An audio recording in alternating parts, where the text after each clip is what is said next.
Hello guys, subong guys, pastime medyo boring. So ari guys, ano ni siya guys, banana leaves. Kumbaga very purposeful siya.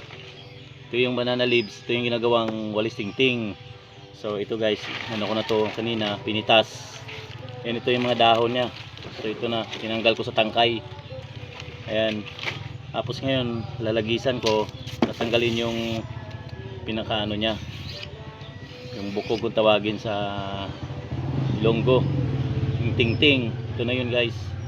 So ito lalagisan ko, yan. Ito yung tingting niya, yun, ginagawang walis tingting. So ito guys, kunti na lang para mabuo ko na yung isang tali ng walis tingting.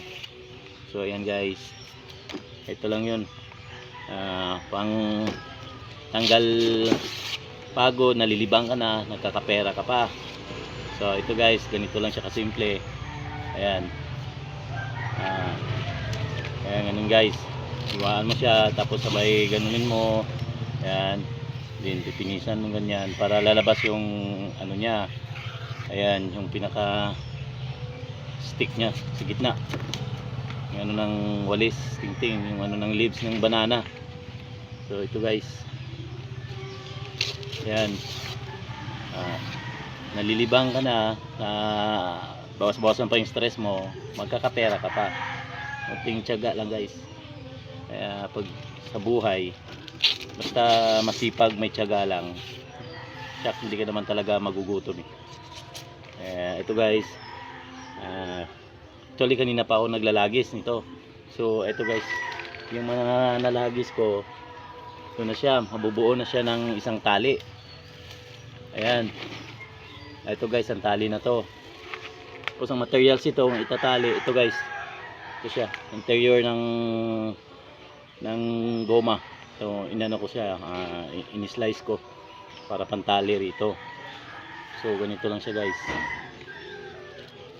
Ayan, tatalian natin para display na natin doon sa tindahan. Ganito lang siya guys. Yan. Ganyan. Medyo higpitan pagkakano para hindi mahuhugot yung ano, mga tingting.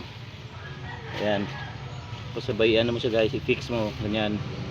So medyo gamitan mo ng lakas para siyempre para maging ano siya. Ayan. Pagkatapos ito guys, so ito na siya.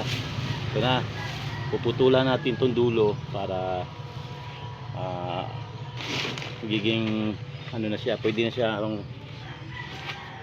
siya gamitin pang walis. So ito guys, puputulan ko yung dulo.